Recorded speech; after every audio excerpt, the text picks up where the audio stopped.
In these perilous times, see from current events how biblical prophecy is coming to pass in front of our eyes.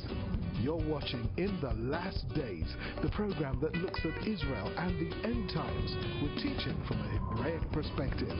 With Martin and Natalie Blackham, thank you to our friends and partners who make this program possible. Now, here's Martin and Natalie. Hi, welcome to the In the Last Days television program with myself, Martin Blackham, and with our special guest, Daniel Luria from the Jerusalem Reclamation project at Kohanim. And we were speaking last week with you about the work that you're doing in Jerusalem. And it was a very exciting program, and we kind of finished midstream, but if you want to kind of continue from what we were talking about. Well, shalom again. It's great to be here. The work of the organisation is, like I said, rather unique. We work both inside and around the Old City in what we call the heart of Jerusalem, or the pumping station of Jerusalem, where Jewish life has been revitalised, all centred around educational institutes and yeshivot, basically trying to keep Jerusalem in Jewish hands and doing what I suppose Jews could only dream about for thousands of years, and now at a practical level we can actually materialise and realise those dreams by coming back to the heart of Jerusalem. Maybe not with the Temple Mount, that's in God's hands in the final stages of the redemption process, but we're part of some rather unique godly roadmap, trying to bring Jewish life back. And today there is Jewish life once again in what is today known as the Muslim Quarter, the old Jewish Quarter. There's a centre of Jewish learning and some families living in the old Yemenite village, today known as Silwan. There's a Jewish neighbourhood on the Mount of Olives. It's one of those, I call it a mini miracle. The world was so much against having Jewish life on the Mount of Olives because according to the world, according to the Arab world at least, and the concept of Oslo, which basically has failed, was that land should be given away, even parts of the famous Mount of Olives, which is something incomprehensible. And in fact, Arafat at the time said that the only Jews he would ever allow in his Al-Quds are those who have been there for generations. He was talking about a dead Jew on the Mount of Olives could be in his Jerusalem. Well, today he's dead and buried, and there's a Jewish neighbourhood on the Mount of Olives, notwithstanding pressure from the world. But it's the Mount of Olives, it's Jewish land, it was actually Jewish title from 130 odd years ago, and permission was given to build 110 units, and today there's 110 residential units on the Mount of Olives. Looking down on the Temple Mount, the whole of the Old City, that's a miracle, whether we like it or not. There's a long way to go, but we've also moved a nice way along the process. And you've brought a map into the studio today, The Shield of Jerusalem, it's titled. Map of Jewish presence in and around the Old City, and we'll show you this, a picture of this as we're speaking.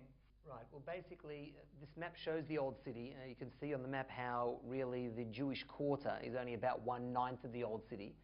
There's only about 4,000 Jews living in the Old City today out of 33,000 residents.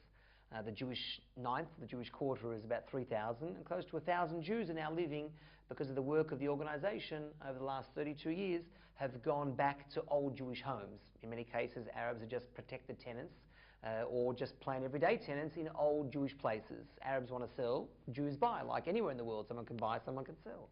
So Jews basically from around the world in Israel have bought the property, and they have allowed or given permission for yeshivot, centres of Jewish learning, kollels, centres of Jewish learning for adults and married men, yeshiva students, dormitories, families to move back into the old Jewish quarter. And as today, each flag may represent 2 families, 3 families.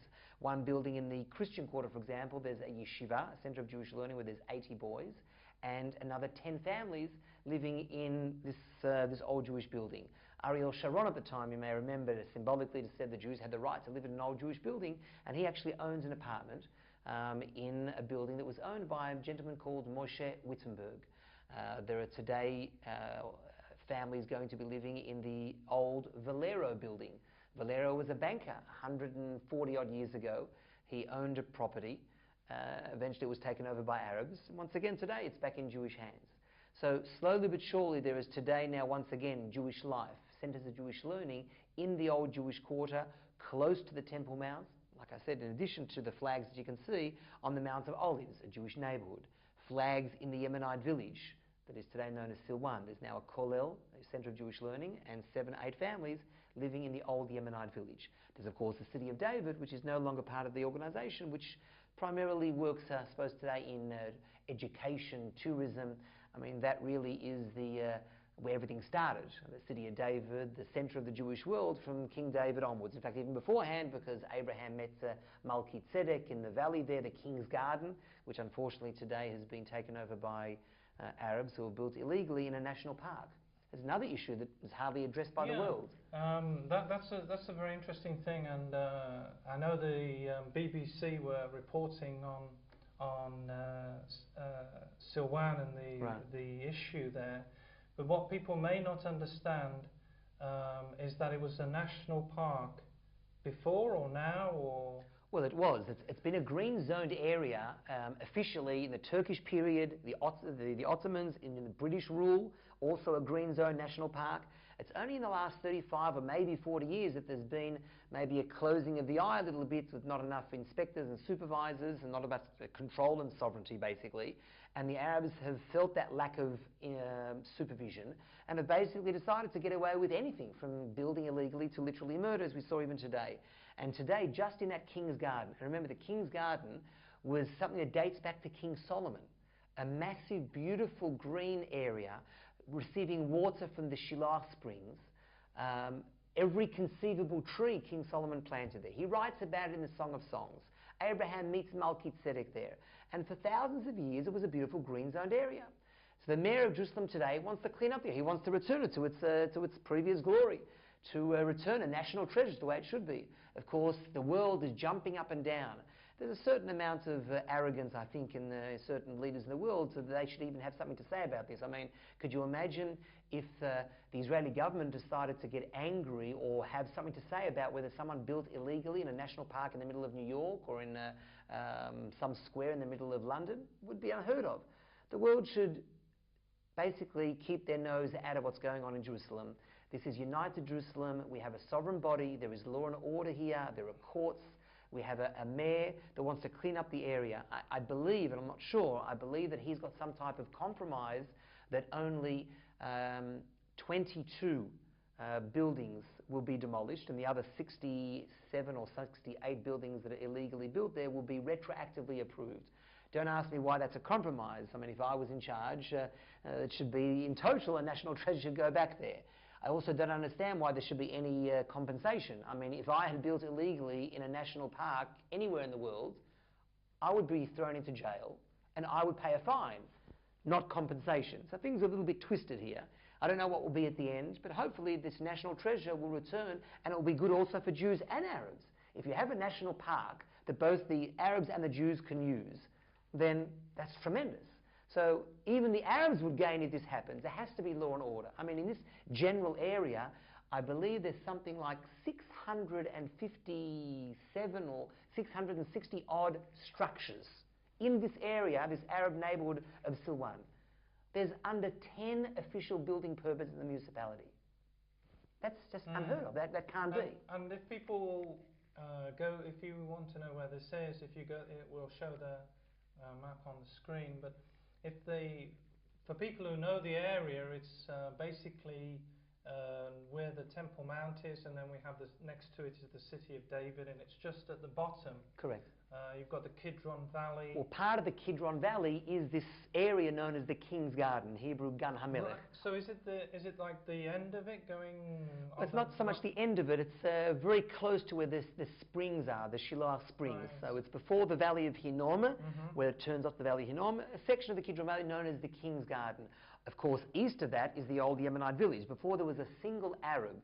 They can scream to today to tomorrow and tell the world on El Arabiya and Al Jazeera that they've been there for generations. The reality is that Silwan did not exist before 1880. The area known as the old Yemenite village was an empty block of land owned by Jews till 1880. In 1882, Yemenite Jews came back and built up the area known as the Yemenite village. Today, there are Arabs living there, it's known as Silwan. But it doesn't mean that Jews don't have rights there. It doesn't mean that if an Arab wants to sell, a Jew can't move in there. And today, there are Jews moved back there with a view, looking over the King's Garden, back to the City of David, the Temple Mount. It's something rather unique. So this map, all the flags in this map represent, like I said, I suppose, a lot of the work of the organisation. This revival of Jewish life centred around educational institutes where the places are owned and invested by individuals, going through the United Jerusalem Investment Fund, which we're related to, of course, but the acquisitions are done by individuals. It's very important to understand that. Now, the house Bet Jonathan in the Yemenite village, Right.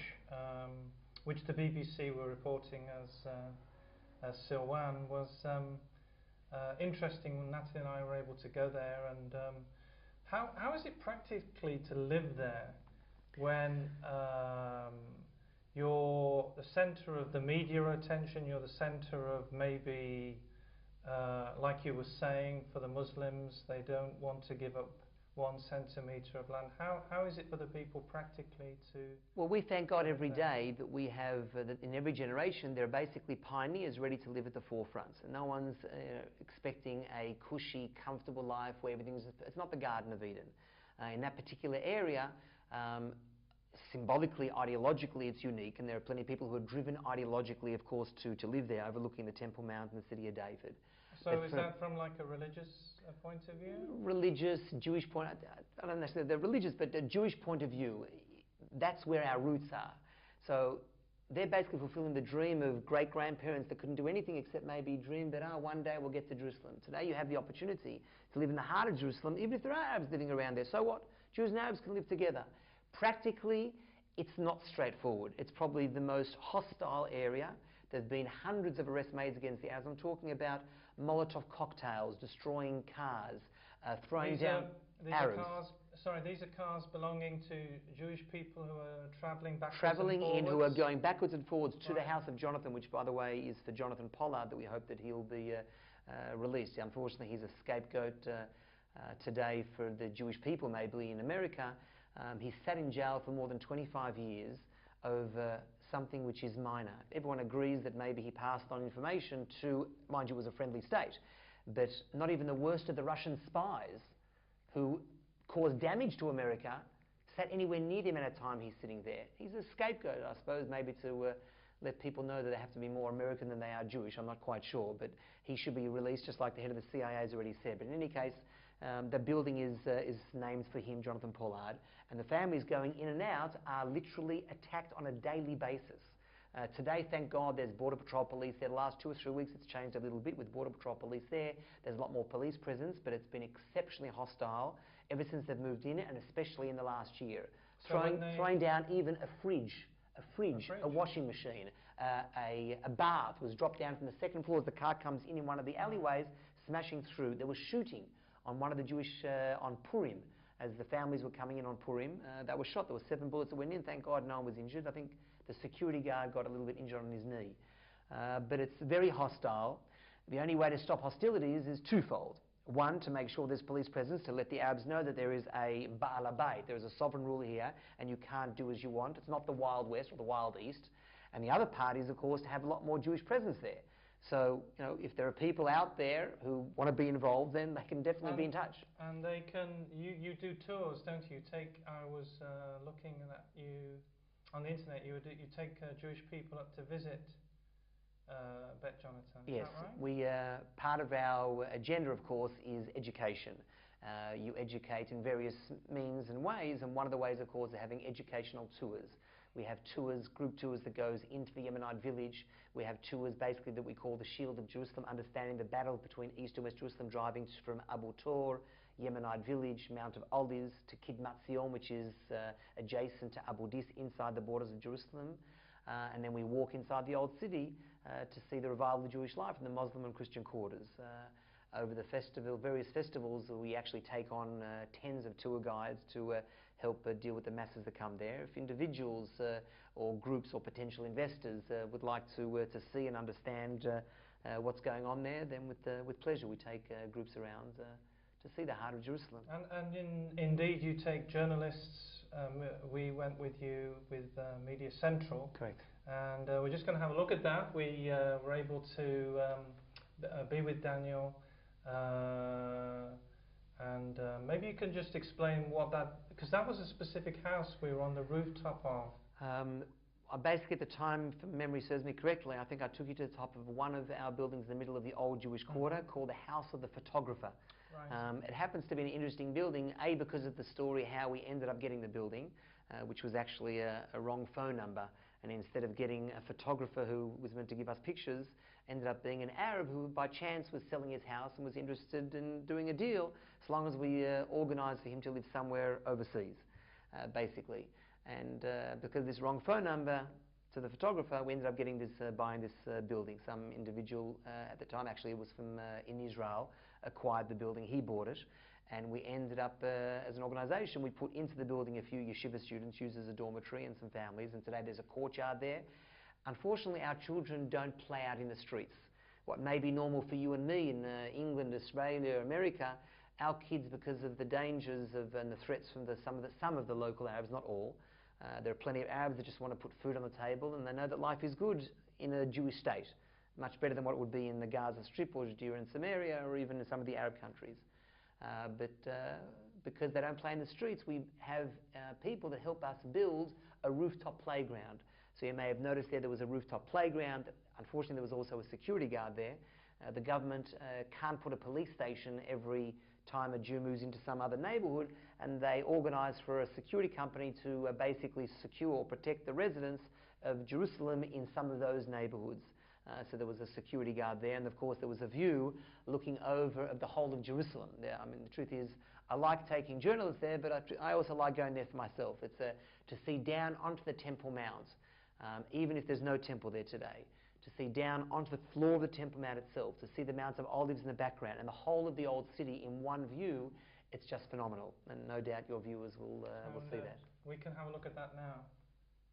Right, as you can see from here, everyone, this is the most unique view of Jerusalem, one normally doesn't get to see. Our height and perspective of the whole of Jerusalem, of course, the start in the centre of the Jewish world being the Temple Mount, the most important area for the Jewish people of all generations, the place of the Golden Dome today that has to be respected, nevertheless is still the pinnacle of hopes and dreams of the Jewish people. The rock underneath that, of course, is the place of the Holy of Holies, one small chamber of a massive temple that stood there for the first and the second, and God willing will be there for the third. But of course, that's in the realm of God. I don't want anyone to think for a second that the organisation or that there are people realistically dealing with doing anything about what exists there today. There are some things that God takes care of in the stages of redemption, and that's the temple. We would have to look after the other aspects of Jerusalem, the physical redemption. The temple itself is the spiritual redemption, and that's further down the track. Nevertheless, the Arabs, by the way, don't even pray in there. They pray in Al-Aqsa, and unfortunately the Arabs built a massive mosque underground in the last few years, and the Israeli government did absolutely nothing about it, which was an absolute disgrace. And there's a massive mosque that's built underneath Al-Aqsa and destroyed things from the Second Temple period. Over 100 truckloads were dumped outside the old city. So we were just looking at an interview we did with Daniel on Bet Hat Salam on the rooftop, an amazing view of the old city of Jerusalem. Now, you know, you take tours and you take different people around, do you get people, is this Jewish people from Israel, or is it from the nations? Where do they come from, the people? Well, there's no shortage of people in Israel that want to understand what's going on and have a rooftop tour. So we get plenty of Israelis, Jews, and even Christians who are living here that sometimes come on tour. Primarily Jewish people, though. Of course, Americans or Europeans that come to Israel for holidays, they want to see something different or something new. And because Jerusalem speaks to everybody, it doesn't matter whether you're religious, non-religious, traditional, left or right. I mean, even many people on the left, God forbid, may want to see some compromises in Judea and Samaria, but when it comes to Jerusalem, oh, Jerusalem, that's a different ballgame. There's something, I think, in every Jew, no matter who it is. Maybe some extreme left-wing lunatics have lost their way a little bit, but generally there's Jerusalem running through our veins, and therefore people want to see from all over the world. We've even had the president-elect, who ran for presidency at least in America, Mike Huckabee, was actually came and wanted to tour with that Teretz Kohanim, and in fact spent 2 days understanding really the intricacies, the issues of East and West Jerusalem. Of course, He says it very clearly. First of all, Jews should have the right to be able to buy anywhere. In fact, I remember one of the amazing things he said was that he was a bit taken aback that his own president should be talking about segregation. Someone that understands the problems of segregation from the dark days in America shouldn't be saying the Jews have no right to live in certain neighborhoods in Jerusalem. He very clearly understands, as many people, of course, in Israel do, that Jerusalem can't be divided even at a practical level. It's too small, it's too compact, and that there's also no shortage of Arab lands if the Arabs want to establish some type of another state somewhere else, but not at the expense of the Jewish state or in Jerusalem. And that's very relevant at the moment because of talks that are currently going or scheduled to go on today for Netanyahu and Obama talking about, and Abbas meant to be having direct talks as we speak. And well, from my point of view, it's a sham. I mean, no matter how you look at it, the world is living it's a nightmare for us, but they're living in a time warp. They believe that Oslo is alive, Oslo is dead. They believe Oslo and Land for Peace works, Land for Peace does not work. How can you even sit with someone that has no control over even the area that he's part of? I mean, he's basically a puppet leader in charge of a small group of Arabs living in Judea and Samaria. He has no say of what's going on in the whole of the Gaza Strip. He has no say of even his own people living in Judea and Samaria. So who does he represent? How can any deal possibly be made? How could you even talk with someone that denies the Holocaust? How can you talk with someone that wants to see the end of the Jewish state? This whole talk of, yes, we want to live in peace, is not real. There is no Arab representative that can represent the, so to speak, Arabs living in both areas. You can't deal with Hamas because they want to see the Druze driven into the sea and they're a terrorist entity recognized by the world. So what are we sitting for? Someone has to say, Land for Peace doesn't work. You want to live in peace in the land of Israel, in the Jewish state? Wonderful. You don't? Have a confederation with Jordan. Do something else. But don't pretend this ridiculous game as though that Land for Peace is going to work. If it was me, I would have just got on a plane and left automatically. 4 Jews get murdered in Judea and Samaria and we're talking peace as though that everything's okay.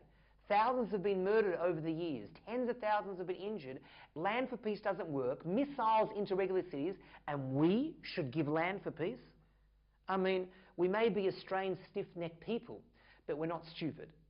So at some point, I don't envy Netanyahu's role. You know, he's someone that's been brought up and understands exactly what is the Jewish state, what is the Jewish homeland for the Jewish people, and feels exactly like I feel. And there's enormous pressure on him, no doubt. But the time has come to say the truth to the world and no more trying to steer a ship through the difficult political waters. He has a very difficult role because of, people may not understand this, but there's all the finances involved. You know, the Americans are a huge supporter, or have been in the past, of Israel financially. And you raise an interesting point, of course, something that is brought up all the time. But you happen to be talking to someone that is wearing a head covering. And this is not just a bit of cloth on my head. This represents the understanding that there is a God above, that we are part of a redemption process, that we are part of something bigger, that we are, basically we're part of God's roadmap. And therefore, you can have a great world power today. He's here today, he's gone tomorrow.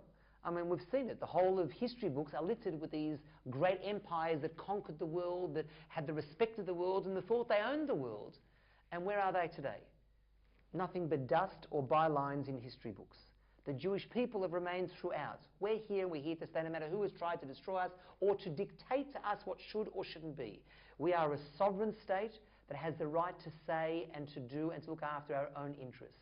And one thing's for certain, if we were to turn around today, I'm not saying it's going to happen, but if we were to turn around today and to say, America, thank you, but it's not, this is what we've decided. Even if they threaten us with pulling out millions of dollars, okay, we're going to sink, we ain't going to sink. The world's going through some economic crisis. There's no economic crisis here. There are things that people can't even understand, can't even explain from an economic point of view. Things happen here that are beyond our understanding. Who would have believed that the Iron Curtain was going to fall and millions of Jews were going to come from Russia? There's a bigger picture here. So if America pulled the plug, for example, not that I would like them to do it, Not that we don't want friends. Of course we need friends. We need friends, nothing wrong with that. But those friends should not dictate. We aren't another star on the American flag. And America have to understand that. Even if they were going to pull the plug, it doesn't mean that we're going to fail. Because God would organise some other way, some other support system. We're okay. We don't have to worry about America pulling the plug or any other pressure.